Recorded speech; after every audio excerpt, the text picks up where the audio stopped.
Son, and of the Holy Spirit. Amen. Tonight's topic for discussion is annulments. So as we've been talking about the sacrament of matrimony throughout this season of Lent, tonight's discussion will be on the, at times, back end of marriage, which could be the annulment process. First, I want you to look at Mark in your Bibles, chapter 10, verse 9. Mark 10, verse 9. And that deals with the wonderful statement that what God has joined together, let no man take asunder. Well, there we go. So how is it that the church can declare that a marriage was not a marriage? There is a big difference between annulment and divorce. Divorce is merely a separation, but the reality of the sacrament still has the favor of the law. So that's why it's a civil process. It's the separation of the two persons, legally, civilly. An annulment is saying that the sacrament never took place. That there is no sacramental bond of matrimony. That's a very different thing. That's saying that the sacrament never took place. There was never a sacramental marriage. That is what an annulment is saying. Thus, they were not sacramentally joined together by God. Now, we have two things to keep in mind throughout tonight's discussion. First, what we discussed last week, that consent makes marriage. Consent makes marriage. Thus, if there is a defect or a lack of consent, the absence of consent, or there is some sort of defect in that consent, then we can say there is no marriage, because consent was not truly given. And thus, if consent is what makes marriage, and there is no consent, there is no marriage. The second thing that we need to keep in mind is that marriage enjoys the favor of the law.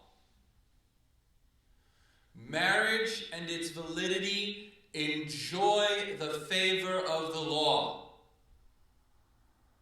So, no marriage is presumed to be invalid.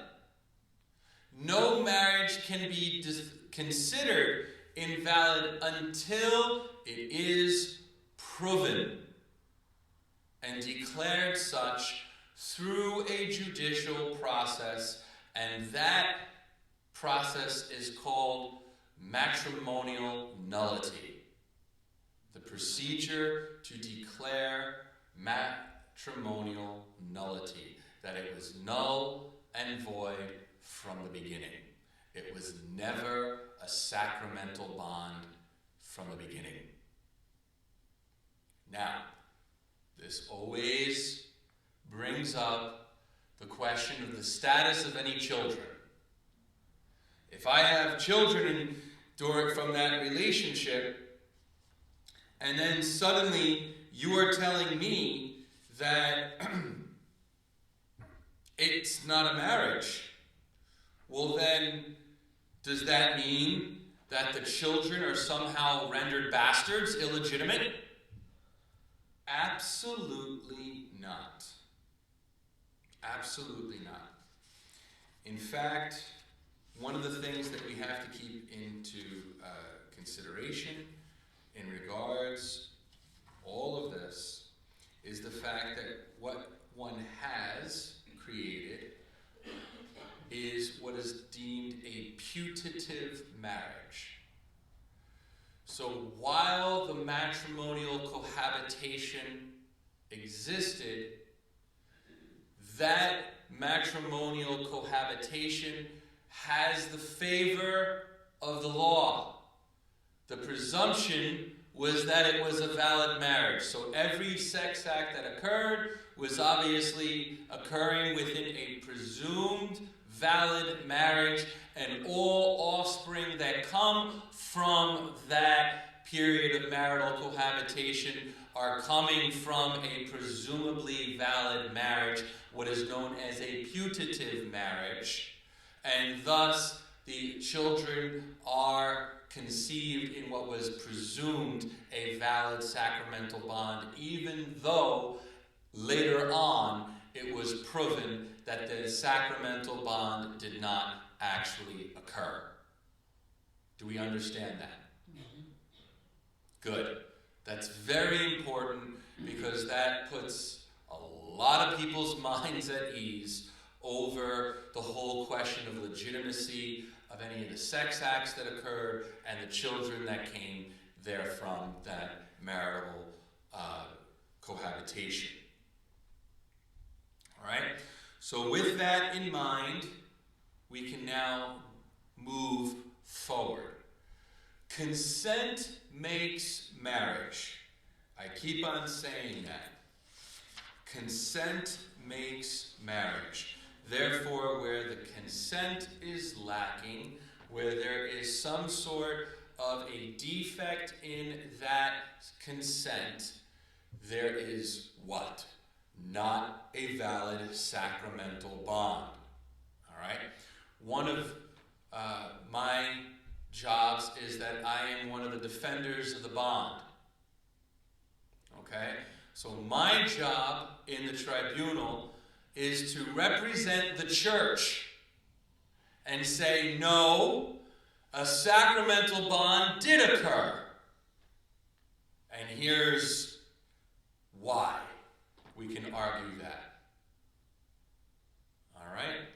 So what happens, and we kind of have to look at the procedure and the jurisprudence at the same time so that we can understand what this is. In the United States of America, canon law does not bear civil effect. However, outside of the United States of America, in many countries, canon law bears civil effect.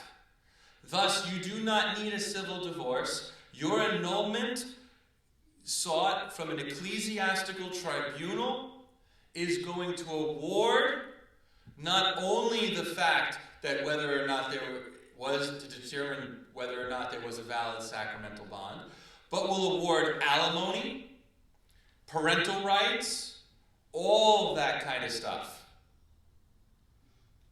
So outside of the United States, where no religious law has civil effect, a canonical annulment will actually bear civil effect in many countries. And we'll deal with who gets the children, visitation rights, alimony, all of it. The whole thing. Okay, so that's just a little fun fact for you. All right? Now, let's look at the procedure for a second. In the United States, so that our matrimonial procedures do not wind up becoming subpoenaed by the civil courts, and being that we are not in any way rivaling the civil courts, the couple is asked to seek a civil divorce first. Only after the family court, Chancery Division of Sussex County, New Jersey, issues a decree of divorce, then the person petitions the ecclesiastical tribunal to seek an annulment. They write up what's called a libellus. This is the petition to the judicial vicar that is saying, we are presenting the following doubt. A doubt. We're saying that we believe that there is grounds for the church to decree this presumably valid marriage invalid.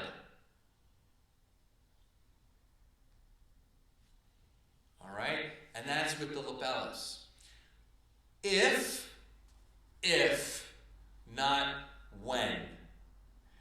If the judicial vicar accepts the libellus and then notifies the petitioner and cites the respondent until the respondent is cited by the tribunal, the process has not formally begun. Okay? Because there has to be the right to defense. The respondent has to be cited, has to be given the opportunity to be heard. Has to. It's a matter of justice. Natural law. So now, once the parties, the petitioner and the respondent, have been cited by the judicial vicar or whoever the presiding judge is that was appointed by the judicial vicar, now the trial begins. And it begins with the investigative or instructional phase at this point. There's the preliminary phase, and then there's the second phase, which is the instruction. And this is this is where, if you think that annulments take a long time, this is where it occurs, the instructional phase. And it largely lies with your witnesses.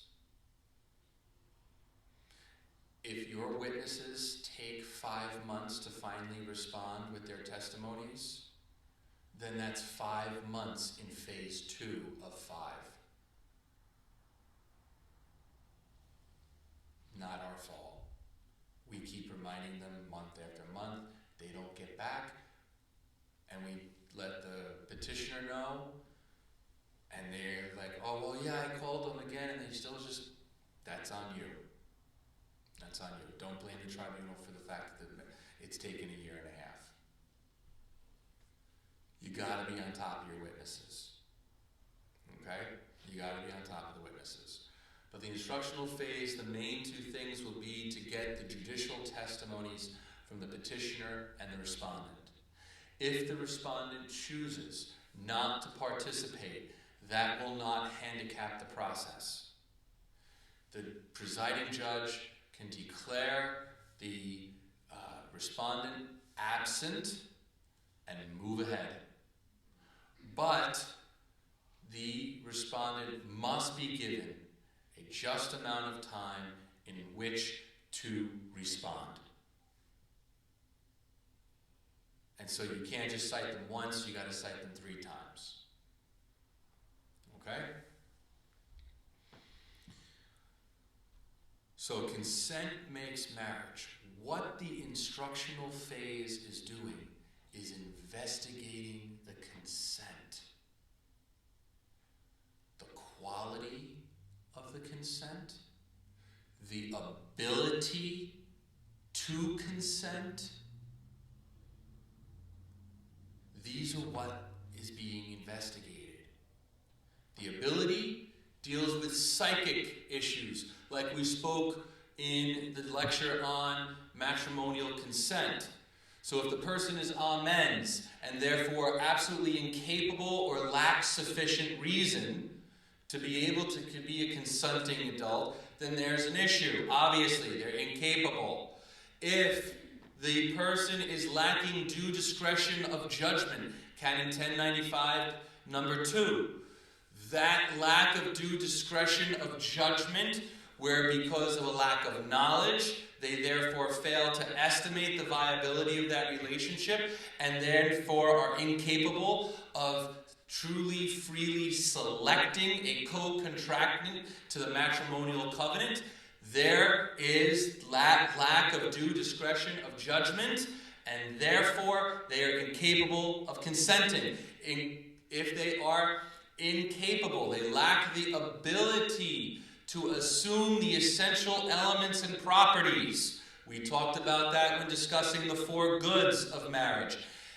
Canon 1095.3. If they are incapable of assuming those obligations of the essential properties and elements of matrimony, then they are incapable of the act of consent due to these psychic anomalies, such as narcissism. Or if the person has a sex disorder and cannot control themselves, or if the person is an alcoholic, or maybe drug-induced schizophrenia, or they have some sort of other form of schizophrenia, a natural course of schizophrenia, or whatever it might be. They could have histrionic personality disorder. Whatever it might be, these different psychic anomalies are such that from the beginning, from the day of the marriage, it can be shown that this psychic anomaly, this lack of due discretion of judgment, was creating the incapacity for the person to express authentic matrimonial consent. That's your Canon 1095 stuff, especially numbers 2 and 3. Canon 1096, I mean, it's rare that these apply, but it is possible, I guess. For matrimonial consent to exist, the contracting parties must be at least not ignorant that marriage is a permanent partnership between a man and a woman ordered to the procreation of offspring by means of some sexual cooperation. Very few people could ever actually enter into marriage and say, oh, I didn't know that we were supposed to have sex, and I didn't know what sex was.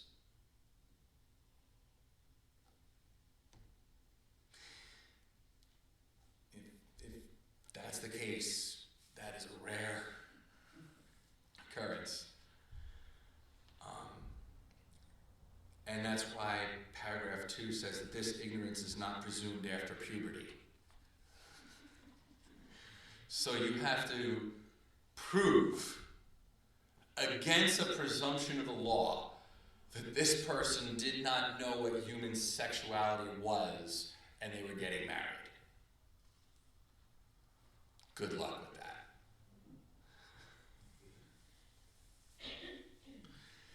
Canon 1097. Error concerning the person renders a marriage invalid. Okay. So this is the Laurel and Hardy skit. Okay?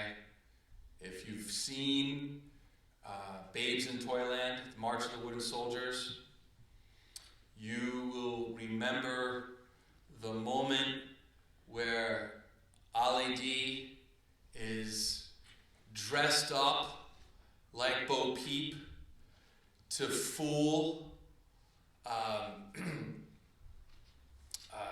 what was his name? The bad guy. Boogeyman. Well, the boogeymen were the ones that lived in Bogeyland. No, anyway. So, with the veil, the blusher in front of his face, he wasn't able to recognize that it was actually Ali D. And then he, flips the veil up and it's him. All right, so error concerning the person. That's, again, pretty rare. Error concerning a quality of the person does not render a marriage invalid, this is paragraph 2, even if it's the cause for the contract, unless this quality is directly and principally intended. So, I have to marry a woman with blue eyes and brown hair. A blue-eyed brunette. I have found this blue-eyed brunette. But to me, to be able to consent, that quality, those two qualities of being a blue-eyed brunette were so determinative of my will to consent to marry this person that on my honeymoon, when she was getting ready to come to bed, and she then took out her blue-eyed contacts, and I found out that she had brown eyes,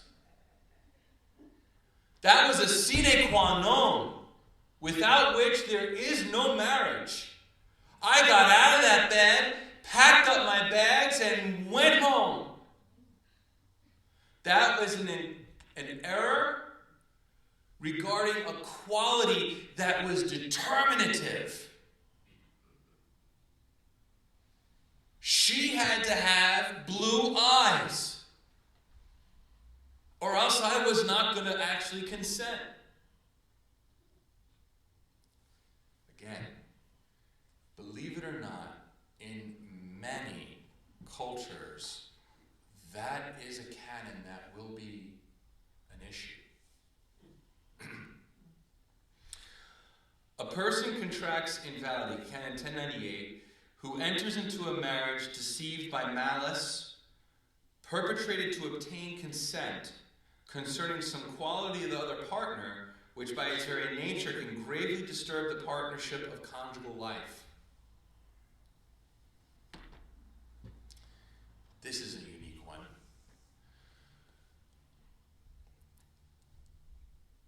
Yet this could be used, sadly, today, if there was an incredibly effeminate-looking man who was transgender. So they were purporting themselves to be a woman. And so they're saying, I'm a woman, yes, date me, love me, hug me, this, all this kind of stuff. And then again, on that marriage night, get into bed, and she's got the same parts I got. I was just deceived by malice to perpetrate it to obtain consent concerning some quality of the partner, which by its very nature can gravely disturb the partnership of conjugal life.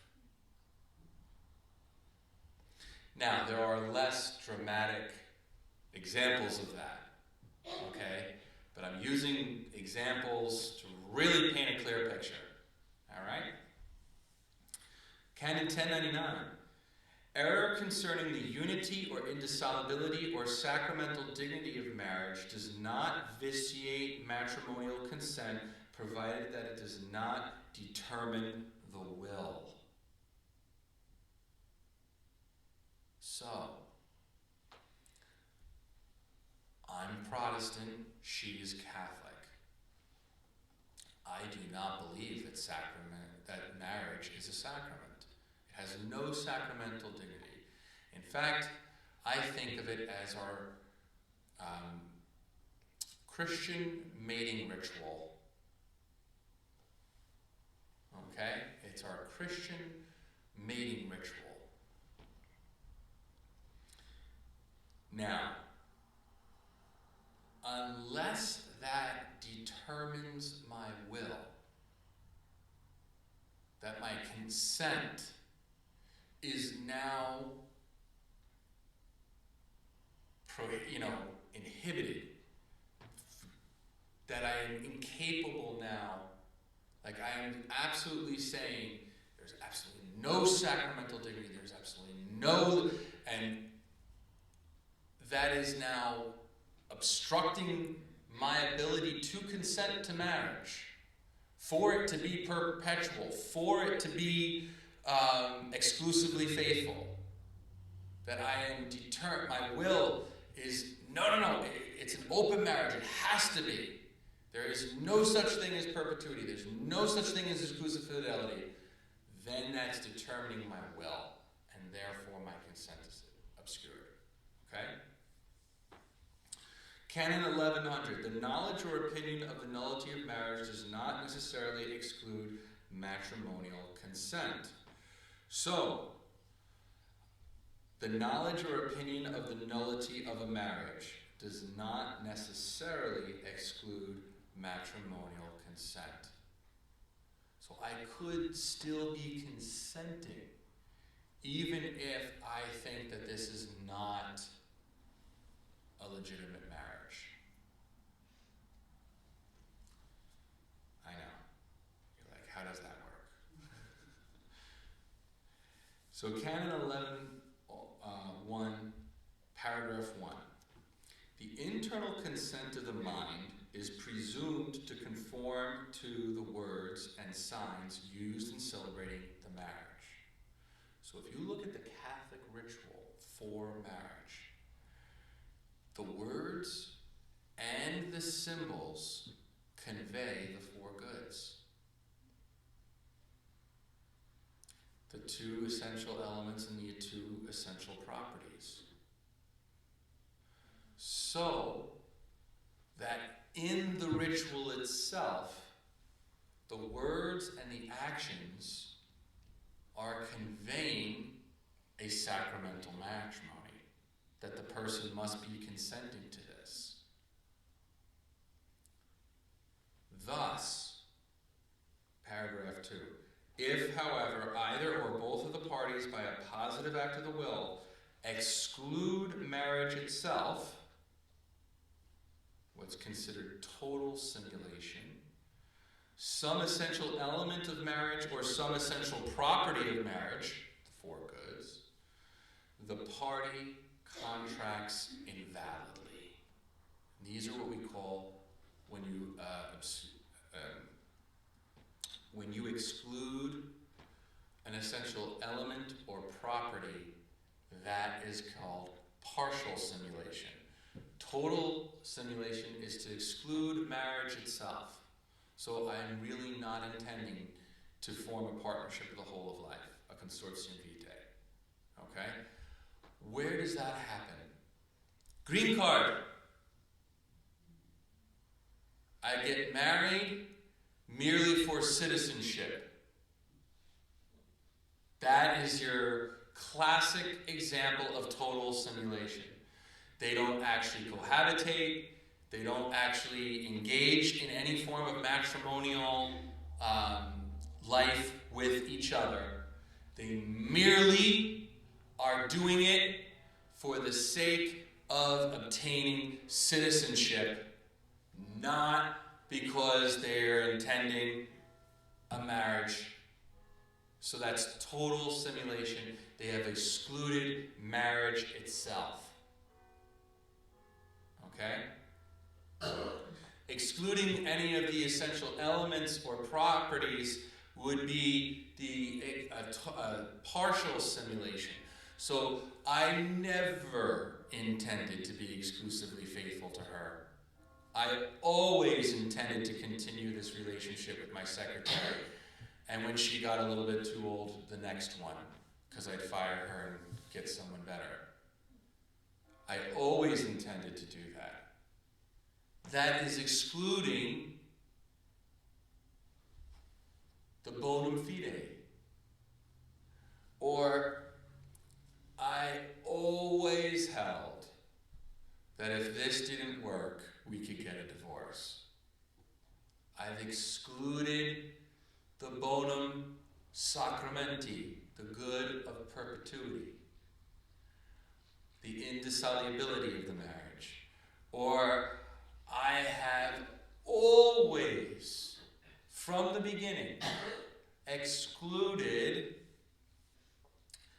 our right to have children. I don't want children. So I've excluded the bonum prolis.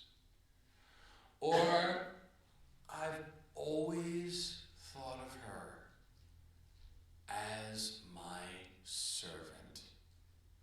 She's there to wash my clothes, make my dinner, and lay on her back at bedtime.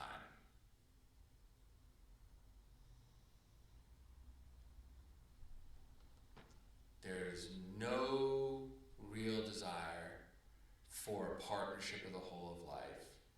There's no true desire to actually care for her good. Her spiritual, moral, physical, mental, emotional good.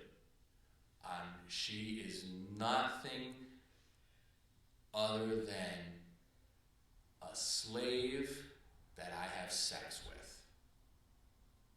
I have excluded the good of the spouse, the bonum conjugum. I can hit her, I can tell her to do horrible things. She is below me.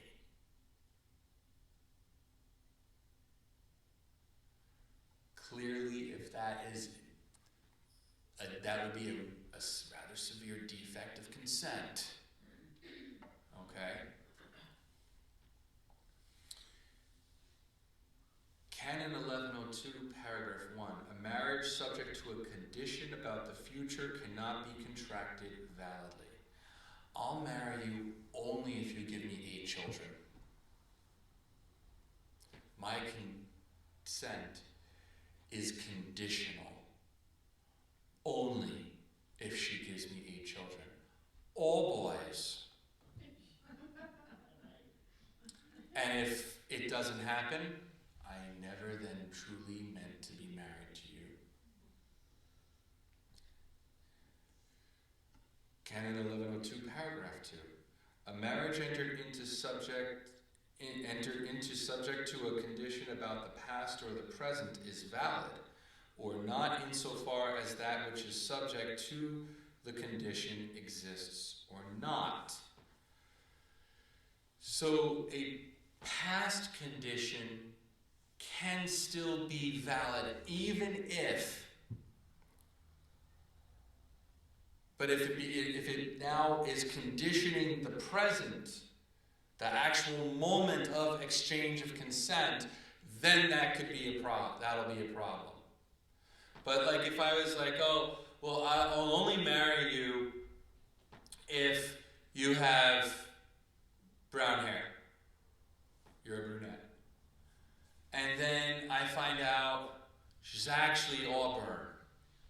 She's a redhead, which could be a whole other problem, because as we know, redheads don't have souls. But the real issue is, now I find out she's actually auburn, she's redhead. But unless that's now still an issue, that's an active condition in the present, that would not necessarily be effective. And this is also where we have things like prenuptial agreements that could be issues that affect the validity of the marriage. Because a prenuptial agreement could actually condition consent. And if it's conditioning consent, then we're now maybe not capable of actually exchanging a consent that is making marriage. Canon 1103, a marriage is invalid if entered into because of force or grave fear from without, even if unintentionally inflicted, so that a person is compelled to choose marriage in order to be free from it, from the fear. So that's your shotgun wedding. You did well with my daughter, guess what? You're getting married tomorrow. You know, clearly he was consenting because he didn't want to get, 12 gauge in his head. So that would be a significant force or fear. Now, force and fear could also be less dramatic. I found out I'm pregnant. My parents are going to kill me. And I don't mean that as reverential fear.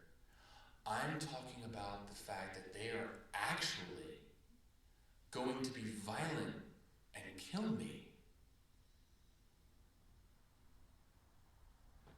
That would obviously mitigate consent. And even reverential fear can be a determining factor, but that's going to be more in regards Canon 1095-2, where that pressure is creating the lack of due discretion of judgment that's affecting the freedom for that person to authentically select and consent.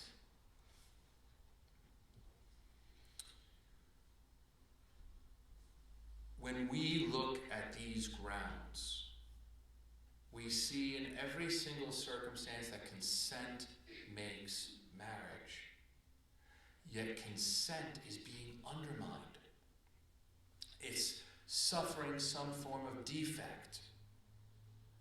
Because of these defects, the church can, in truth and justice, declare that the sacramental bond did not occur because consent was defective.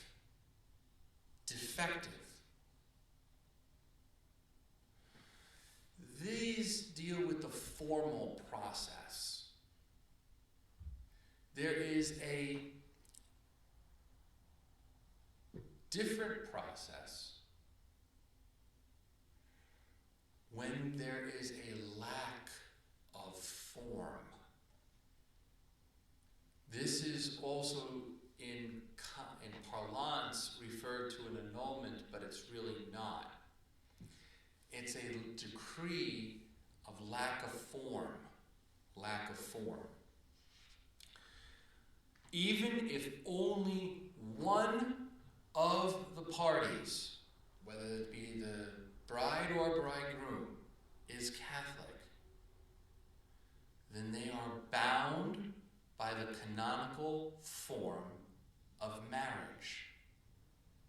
They are bound by the canonical form of marriage. So, Father, what's canonical form? Canon 1108, paragraph 1.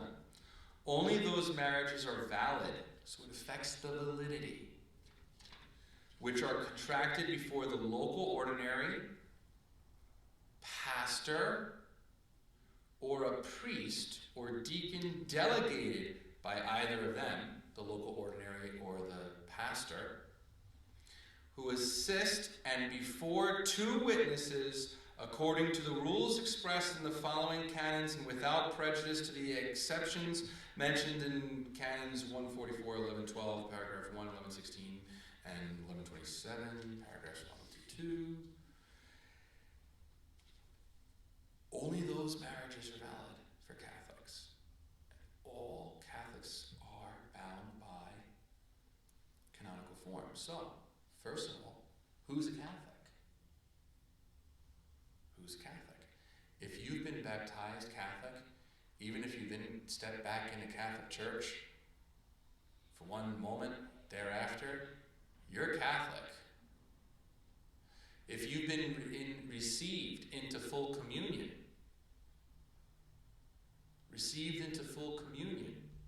in a Catholic church, then guess what? You're Catholic, even if you haven't practiced ever since then. Once Catholic, always Catholic. Ergo, if you're Catholic, and now you know what that means, you're bound by the canonical form of matrimony. So if you attempted marriage in any other way, absent the local ordinary being bishop, vicar general, episcopal vicars, all right, or the pastor, or a priest or deacon delegated by the local ordinary or a pastor, and having two witnesses, you're not married. You're not married. Even if it was in another Christian denomination, even if it was with voodoo dolls and people dancing around altars and skipping around and cutting themselves, whatever it was, you're not married in the Catholic Church. You're not married at all. That is the lack. It's not a defect of form. It's the lack of form. It's the total absence of canonical form. And as a Catholic, you are bound by canonical form for your marriage to be valid. If you have not fulfilled canonical form, you are not married. That is what we call the easy process in the in the tribunal. Because all we need to do is get the Catholic party's baptismal certificate and the marriage license that says that they were married by the justice of the priest or Reverend Randy of the Church of Happening Now, and decree, lack of form, you were never married.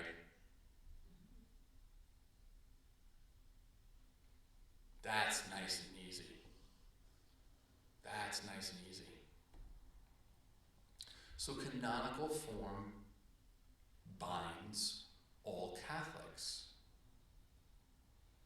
So that's the easiest way. When we find out, oh, you got married by the justice of the peace, great. You're not married. Simple decree. Very simple decree issued by the judicial vicar or any of the judges. You know. Now, I want to talk a little bit about the rest of the process and different things like that so that you can kind of understand it a little bit better. We talked about that instructional phase.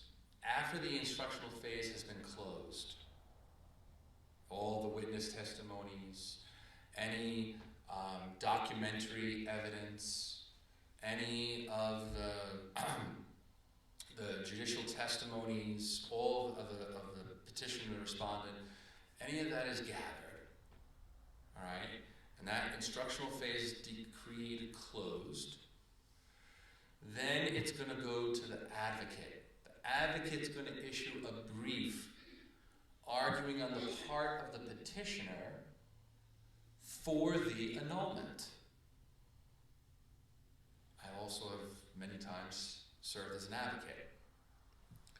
And what you do is that advocate's brief then goes to the defender of the bond. The defender of the bond is a minister of justice.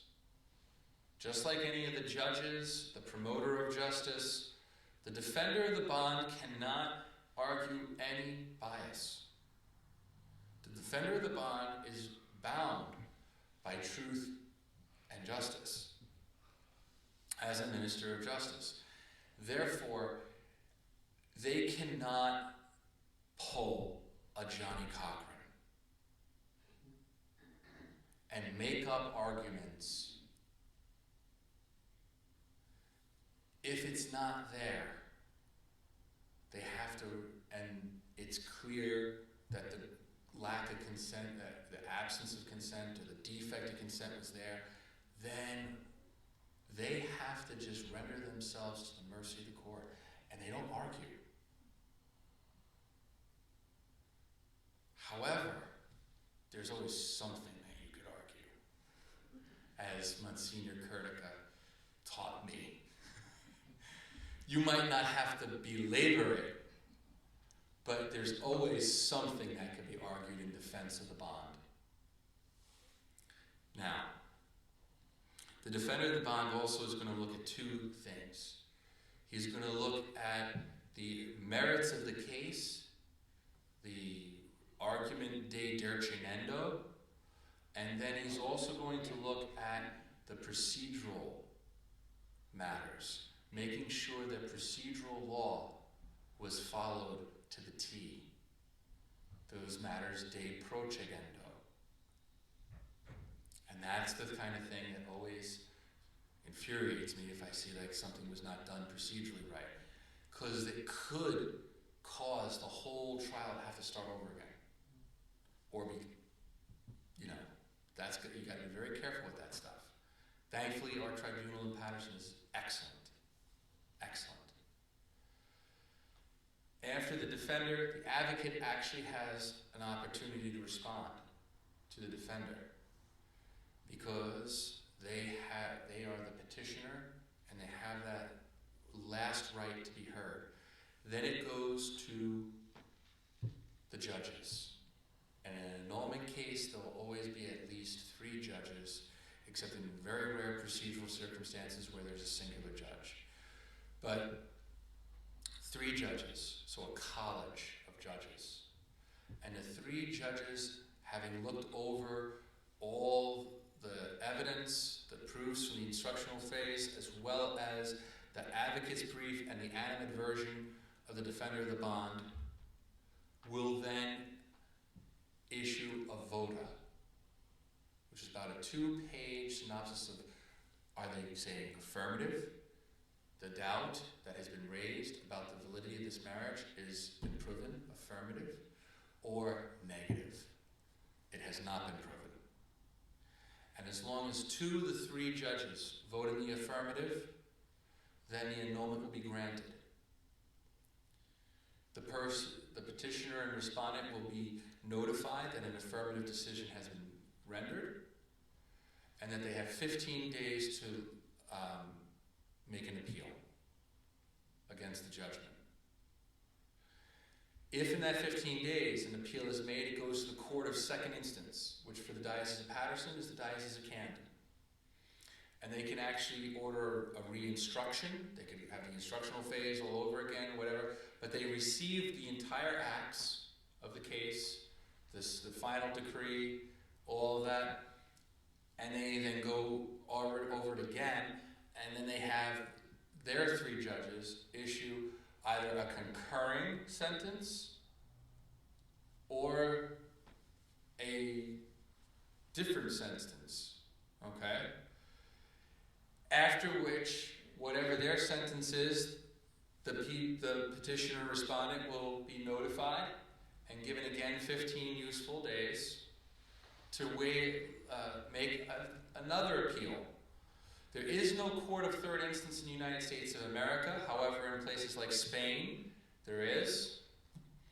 But the court of third instance for us is the Roman Rota. So it goes over to Rome. All right? And it goes to the Rota, and the Rodal judges will take that, and either 3 to 5 Rodal judges will then render sentence on that. There is no appeal past the Roman Rota except on procedural grounds, or if it can be shown that one of the Rodal judges did something illegal. Then it would go to the apostolic signatura on procedural, or if the rodal judge was found with some sort of misbehavior. Okay? After which the only thing that you could appeal to, and it's really not an appeal, it's the request for a favor from the Supreme Roman Pontiff. The Pope does not hear annulment cases. Only time that might ever happen is if it's the situation of a king or a queen.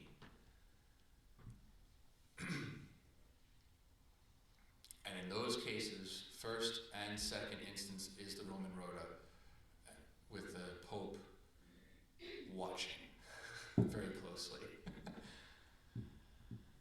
So that is the procedure. It's not a joke. Okay?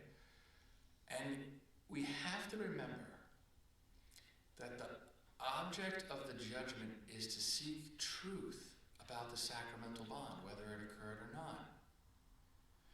Because here's what my professor on procedural law, Bill Daniels, taught us all, and he's right. If tribunals are not there to hand out favors, you're not there to just grant an annulment. You're there to determine the truth of whether or not a sacramental bond occurred. Because if you just want to hand out a favor and say, oh yeah, sure, you're annulled, but the sacramental bond actually did occur in reality, then it's your soul. Because you just made the decision to have that person enter into an adulterous relationship. Not by their fault. Not by their fault at all, but yours for failure to take seriously the task of this judicial process that has been entrusted to you by the church.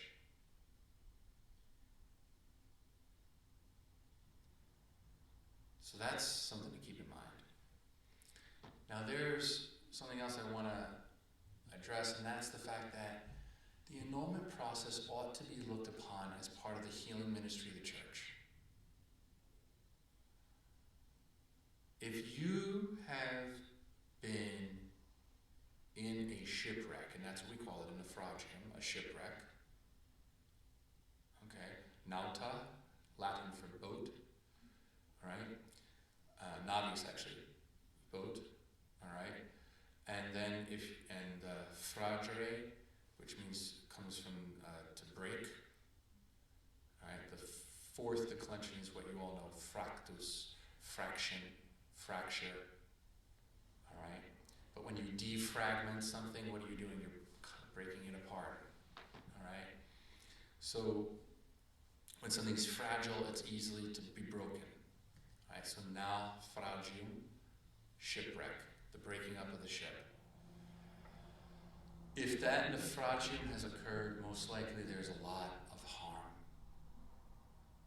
a lot of injury to the person.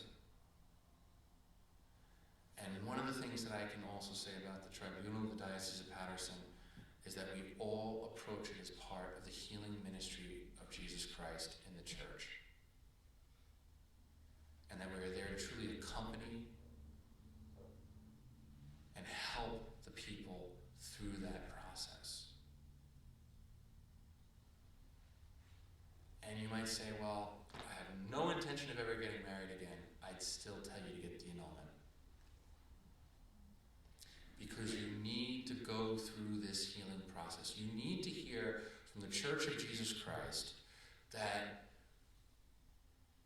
what you had was not your fault in the sense that it was never truly a marriage.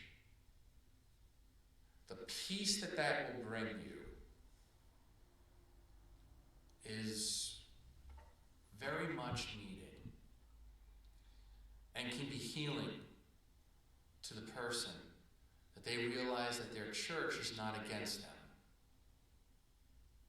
that God is not against them, that they do have a new beginning. And I think that for those reasons, even if you weren't intending to attempt another marriage, I think that those reasons are reasons that need to be weighed carefully by that person, and I encourage them to seek the annulment so that they can have that healing, they can have that opportunity to be renewed. Questions, comments, concerns, fears, or anxieties? Yes, Anna. It used to be that you'd hear things like one of the parties did not want the annulment because they didn't want until you straightened out things in the beginning, it was because they did not want to have their children declared bastards, okay? So is this a fairly new thing? Yeah, with the 1983 code that was modified. You used to hear that. You used to hear that language often, and that was very unfortunate. And so today, or if one of the parties just doesn't agree that they have it, that it be annulled, can the annulment still go forward? Absolutely. Absolutely. Because once the doubt has been raised, I might not have made this clear. Unlike a American court, all right, so the U.S. legal system is an adversarial system, okay? Me versus you. Our lawyers battle it out, and whoever's attorney has more money wins. Okay? That's not how an ecclesiastical tribunal works. The entire process is judge-led. The judge does the instructional phase. The judge oversees the advocate's briefs and the defender's briefs and all that. The judge leads the whole thing. The judge investigates. All right, what's called the judge ponens. Okay? One of the three judges. They're the ones instructing and investigating the case. They're the one putting everything kind of together. The whole case together. So as the judge, it's a judge-led case, and the judge, being a minister of justice, is bound by oath to truth. They cannot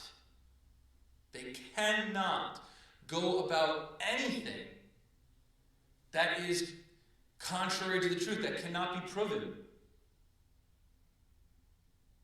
So you do not have the Johnny Cochran situation. Or you do not have the judge putting their hand on the, weighing in on the justice procedure. No. Even though it's a judge-led process, all right, the judge is Dominus Procesus, the Lord of the process. The judge is also bound by truth, by objectivity. They cannot have a bias. There is no bias. Their bias is, did the sacrament occur? Can I prove that the sacrament either did or did not occur? That's it. So with that in mind, and the defender can have the judge removed if he feels that the judge is trying to act with bias or against the truth. That's a very serious thing. And you also have the Apostolic Signatura every single year reviewing They select a few of the cases, and they say, send us this case, this case, and this case, and this case. We're reviewing them. And if they find that judges, defenders, advocates are acting in a way contrary to the truth, your whole ability to practice canon law is gone. Not to mention you can incur very severe penalties. And they will overturn the case and retry it.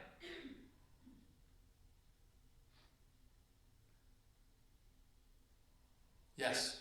So, if a person has a previous marriage and it was not, as you said,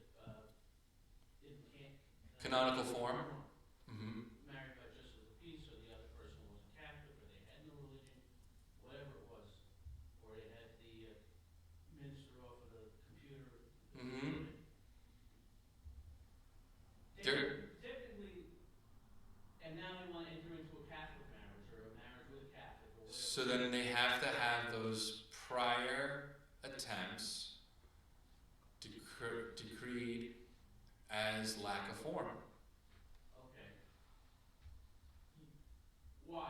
Because you don't. Because Catholics are bound by canonical form for validity, not for lyceity, for validity. You said that option was an easier option. Well, yeah, because you don't have to have an instruction and all this. You're not seeking to determine a defect of consent. There just was no. They lacked the form of Catholic marriage. End of story. Okay. So, I have another question now. So, if say somebody wanted to marry someone who was Catholic, but has been divorced, but they didn't get an annulment yet, and now these two Catholics are in a relationship. They get married. Well, they don't. They won't, because until the one gets the annulment. Yes. So you couldn't get married in the Catholic Church until whatever party you needed to be annulled. Absolutely. If a person is... Because they're bound by the diriment impediment of legamen, prior bond. They're currently in a bond of matrimony because marriage has the favor of law. Right? So that prior attempted marriage has the favor of the validity of law. So they are already bound to that person, even if they're civilly divorced. They're still bound to that prior person. Sacramentally, until an ecclesiastical tribunal can declare that the sacramental bond did not occur. I know another couple, Catholic, got divorced, never got annulled, married another person who was Catholic baptized, never made confirmation or communion. Yeah, but they didn't get married in the Catholic Church. No, they did not. They got married at the lake over there somewhere, So that... And can I tell you something else? They're not married. In the eyes of the church. Is there any such thing as marriage outside of the eyes of God? Well, that's a good question. And the answer is no. There's the civil side, as you said, and the religious side. So civilly they're married. Yes, they are. Not in the church. Not in the church, not in the eyes of God. And then one final question. Death. Somebody is divorced. The other's no annulment. The other spouse, one of the spouse deceases. No, then that's dissolved by the natural order of things. Like we say, till death what? Do us part. So that counts in that. Now, till death do us part. But the very first crime ever declared by the church as a delict in the church was that which is called crimen, and that is the murdering of someone else's spouse so that you can then marry them. So death do us part has to be by natural order of things. You can't be like, I want to marry her, but she's married. Kill him! No. That doesn't work. That's called the dirty hands doctrine. That's called you're excommunicated. That's called you go to jail for murder. That's called you don't get married. And it's a diriment impediment as well. So you are incapable of contracting marriage with the man or woman of the spouse that you killed. Or if you would kill your own spouse for the purpose of saying, now I'm free to marry you. Okay, one last question. So if the previous marriages were, the one person was a-religious or whatever, and the other person, maybe they were Catholic, I don't know, maybe they're not Catholic, that still has to go through the annulment process, even though one wasn't Catholic, and If one person's Catholic, then canonical form has to be there. Okay? If it lacked canonical form, that's a simple decree. It's a documentary case. You got the baptismal certificate, the marriage license. It shows that it wasn't a Catholic priest who did it. Bam! All right? Lack of form. However, anytime two validly baptized persons consent to be married and are unimpeded, all right, there's no impediments, then it is a sacramental marriage. So, Billy Bob and Sally Sue, Baptist, get married. They're both validly baptized Christians. It's a sacrament. Billy Bob decides to divorce Sally Sue.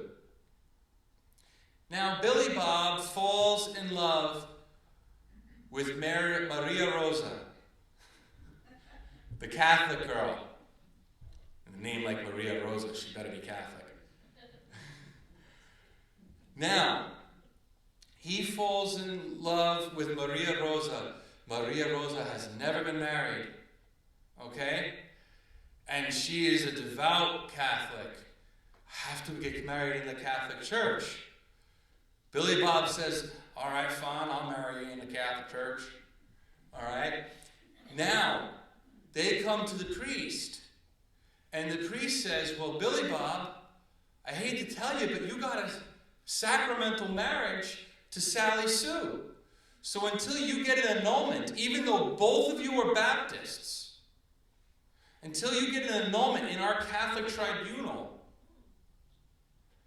you're bound by that prior bond of marriage, because that's a sacrament, because it was between two validly baptized Christians who were not impeded by anything. And so then he would have to get an annulment in, well, let's just say the Diocese of Paterson, the tribunal of the Diocese of Paterson. And until he gets that annulment, if he gets that annulment, he would be impeded with the diriment impediment of legamen, prior bond, to be able to marry Maria Rosa. And a good Catholic dad, I'm going to go you a step further. A good Catholic dad is not going to let that relationship get too far without Billy Bob getting the annulment. Because you don't even get, my daughter is not going to be looked upon as she who, is playing around with a married man.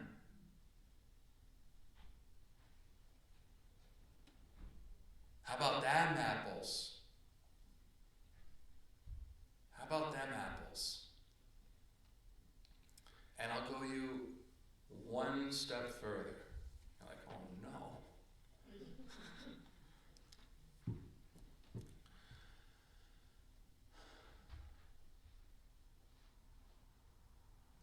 And I've said this a lot recently. Father Patrick Peyton was known for saying that the family that what? Prays together, stays together. Prays together, stays together. Yep.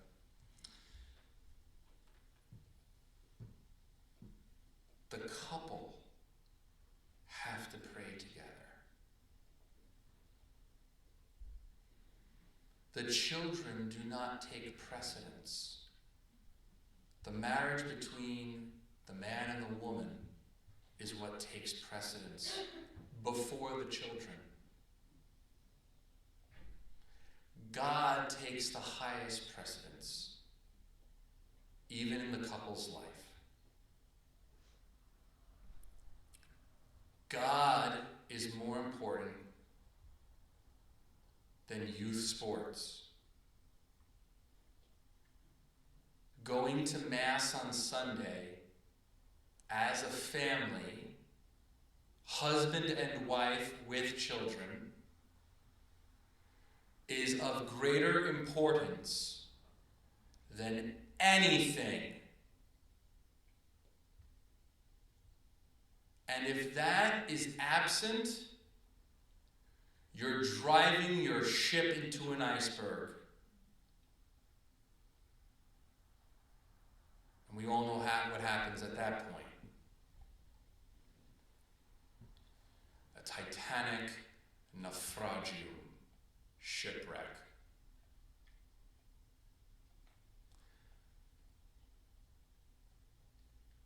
And just because it's a burr my heel right now, I'm going to go one step further. You're like, oh no.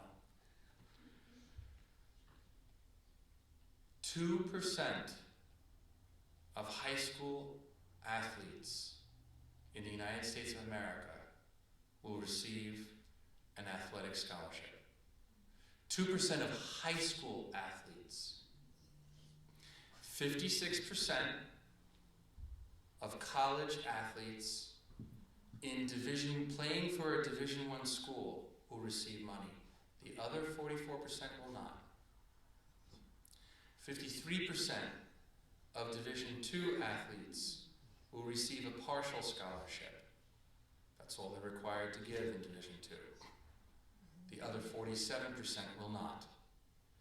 0% of college athletes at a Division III school will receive any form of athletic scholarship.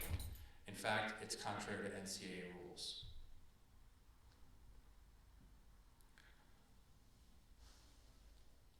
Parents better wake up.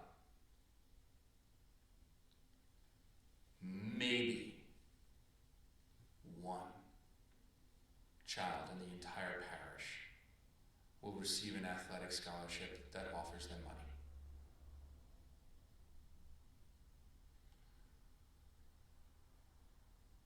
And I love sports. Teaches teamwork, teaches grit, teaches many of the different virtues. But if you're making the decision to take your child away from church on a Sunday because you're operating under the delusion that they're going to receive some sort of collegiate scholarship or make you millions of dollars as a professional athlete, you are doing them, your marriage, and your entire family a huge disservice because you're depriving them of God, the very love itself that binds you together as husband and wife and as family. You are doing a huge disservice. You are abusing that child because most likely they don't care, and they're only doing it because they want to please you. You are abusing that child because you're wanting them to live out the failed dream that you had for yourself. That's a major problem.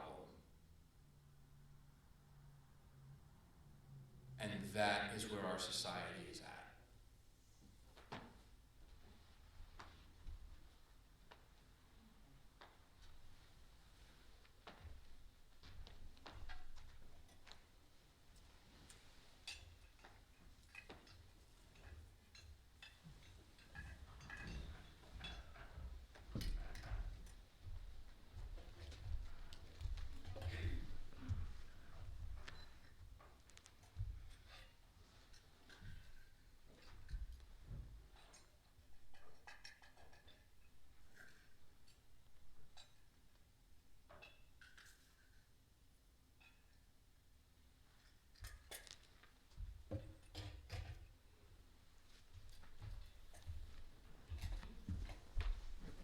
Tantum ergo sacramentum veneremur cenui et antiquum documentum novo cedar ritui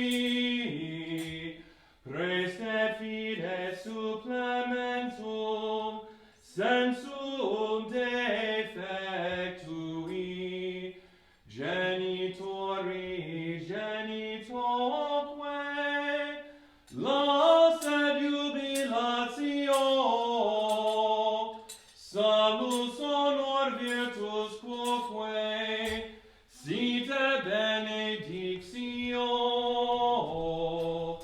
procedenti abutroque comparsit laudatio. Amen. Thou hast given them bread from heaven. Let us pray. O God, who under a wonderful sacrament has left us the memorial of thy passion, grant us, we beseech thee, so to venerate the sacred mysteries of thy body and blood, that we may ever feel in our lives the fruit of thy redemption, who lives and reignest in the world without end. Amen.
The divine praises.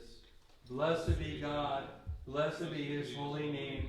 Blessed be Jesus Christ, true God and true man. Blessed be the name of Jesus. Blessed be his most sacred heart. Blessed be his most precious blood. Blessed be Jesus in the most holy sacrament of the altar. Blessed be the Holy Spirit, the Paraclete. Blessed be the great Mother of God, Mary most holy. Blessed be her holy and immaculate conception. Blessed be her glorious assumption. Blessed be the name of Mary, Virgin and Mother. Blessed be Saint Joseph, her most chaste spouse. Blessed be God and his angels and in his saints.